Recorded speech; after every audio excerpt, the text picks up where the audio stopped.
মধ্যপ্রাচ্যে যুদ্ধের আগুন ক্রমশ তীব্র হচ্ছে।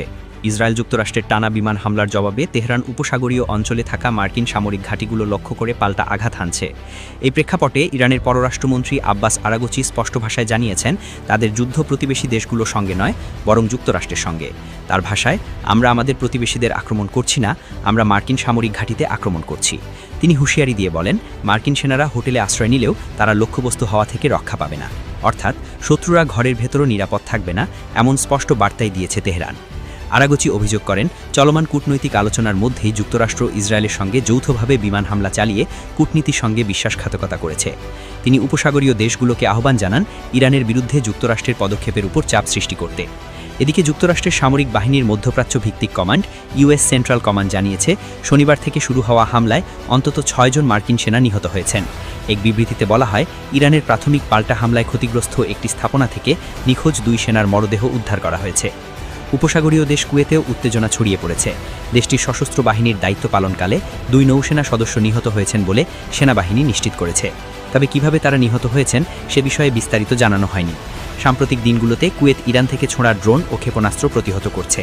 এদিকে মার্কিন পররাষ্ট্র দপ্তর তাদের নাগরিকদের অবিলম্বে মধ্যপ্রাচ্যের ১ ডজনের বেশি দেশ ত্যাগের আহ্বান জানিয়েছে। এর মধ্যে রয়েছে বাহরাইন, মিশর, ইরাক, জর্ডান, লেবানন, ওমান, কাতার, সৌদি আরব, সিরিয়া, সংযুক্ত আরব আমিরাত ও ইয়েমেন। অন্যদিকে ইসরায়েলি কর্মকর্তারা দাবি করেছেন, আগামী ২৪ ঘণ্টার মধ্যে ইরানের ব্যালিস্টিক ক্ষেপণাস্ত্র নিক্ষেপের সক্ষমতা উল্লেখযোগ্যভাবে কমে যাবে। তাদের ভাষ্য, প্রথম ৩ দিনে যুক্তরাষ্ট্র ও ইসরায়েল মিলে ইরানি ১,২০০টিরও বেশি লক্ষ্যবস্তুতে হামলা চালিয়েছে। মঙ্গলবারের মধ্যে এই সংখ্যায় দ্বিগুণ হতে পারে।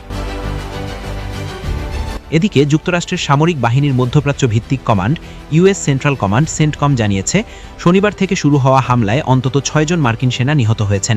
এক বিবৃতিতে বলা হয়, ইরানের প্রাথমিক পাল্টা হামলায় ক্ষতিগ্রস্ত একটি স্থাপনা থেকে নিখোঁজ ২ সেনার মরদেহ উদ্ধার করা হয়েছে।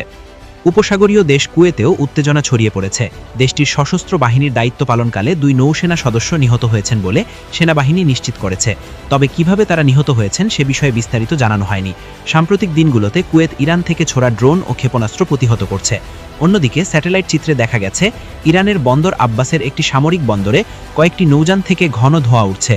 জ্বলন্ত জাহাজগুলোর একটি ৭৫০ ফুটেরও বেশি দীর্ঘ, যা আগে তেলবাহী ট্যাঙ্কার ছিল এবং পরে সেটিকে হেলিকপ্টার অবতরণ প্যাড সহ নৌযানে রূপান্তর করা হয়েছে বলে ধারণা করা হচ্ছে।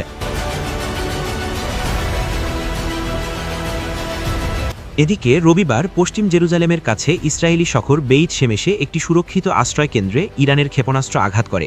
এতে রিপোর্ট লেখা পর্যন্ত অন্তত ৯ জন নিহতের খবর জানা গেছে। আহত হয়েছে আরও অনেকে।